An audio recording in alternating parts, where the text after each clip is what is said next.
Now in Muay Thai, there are actually a few unspoken rules. One of those rules being that you shouldn't wear elastic shin guards to sparring. Get the f out of here! And after I explain why, I'll also explain why the Meister elastic shin guards could absolutely become an exception to this rule.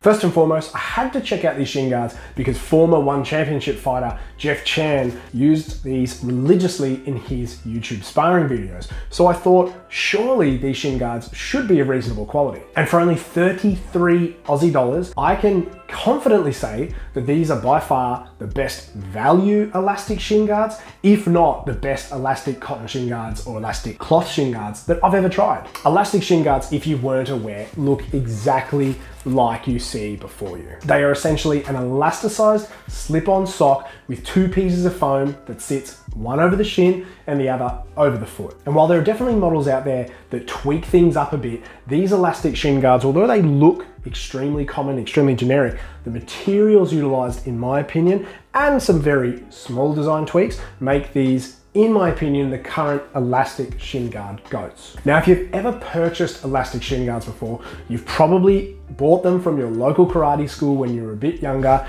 and you needed to get these shin guards not because you wanted them, but because they were required to start sparring. And although it was probably great to get yourself your first pair of shin guards for sparring, they probably didn't feel comfortable, they were probably very stiff, and they probably felt pretty cheap and nasty. But in Meister's case, the only thing I would see in common with other elastic shin guards out there is probably the price. Now, functionally, apart from the elasticized cloth material being, in my opinion, pretty high grade, these shin guards also come with an elasticized Velcro section at the top to help lock your shin guard into place. Very subtle little design tweak, but really good to stop these shin guards from spinning. However, the real winner here is absolutely the foam. Although it doesn't look like much, it has what I like to call the Goldilocks density, where it's not too soft, not too hard, the shock absorption is amazing, and it form fits exceptionally well against your leg and foot, just with a little bit of manipulation from your hands. I've sparred with these shin guards many times for Muay Thai sparring, and I think they're absolutely fantastic. In comparison to any other elastic shin guards that I've ever tried, especially cheap ones again, these are way better. And that's why I think these shin guards could be an excellent option specifically for MMA sparring, but obviously not the best choice for kickboxing or Muay Thai. The only drawbacks of an elasticized shin guard is, of course, the casing. It does tend to break down a lot quicker than any Muay Thai shin guard in comparison because the elasticized material doesn't retain its shape as well over time. Wear and tear from Velcro, just from sparring alone, can start to lose its shape and lose its flexibility.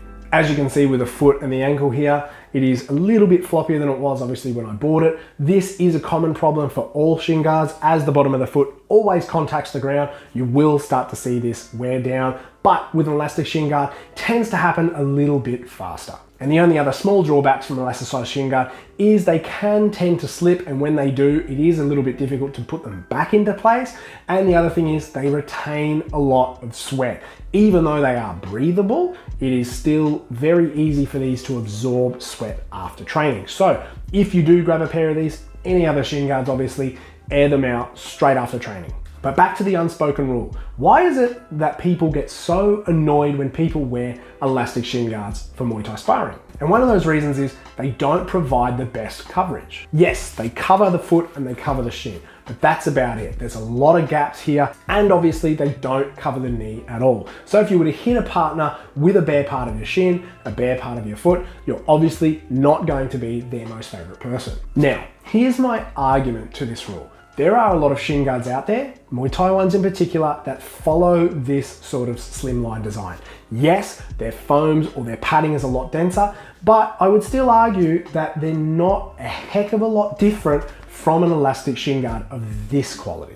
And the second and probably main reason, obviously, that people don't want you to use elasticized shin guards is they're obviously not as protective as common Muay Thai shin guards due to the amount of padding that a Muay Thai shin guard carries in comparison to an elastic one. And my only counter argument to that is if you're sparring a professional like Jeff Chan, you're obviously in better hands in comparison to a beginner who can't really control their power very well and doesn't have nearly as much control over their technique. So if, let's say, you're an experienced MMA student or fighter, I absolutely believe that these shin guards could be a viable option for your MMA training and MMA sparring. Obviously, with a slim design and the elasticized casing, makes it super easy for them to not feel bulky or in the way. So if you're standing up, you're clinching, you're working on the ground, these I think are going to feel like you're not wearing shin guards at all. Again, although they're super slim, they're very versatile and very protective thanks to the right densities of foams. However, if you're training Muay Thai, particularly beginner, maybe stick to traditional Muay Thai shin guards that have more protection and that are more purpose-built for the sport. That way there's less risk of injuring yourself and your training partner. So before I go, be warned, if you wear elasticized shin guards, regardless of the quality, you may get a few eyes staring you down before sparring. And that's it for another Shin Guard review, legends. I'll leave a link below so you can grab yourself a pair. If you like this video, don't forget to leave a like, sub, and obviously hit that notification bell so you can stay up to date with my next reviews. I would greatly appreciate it, so that way I can continue to make more and more reviews so you guys can make more educated decisions on the fight gear that you've always wanted. If you have any questions about these Shin Guards or any fight gear in particular, leave them down below and I'll get back to you as soon as I can. If you're not doing anything, maybe watch another video of mine as well. Have a great day, legends. I'll see you guys for another review very soon.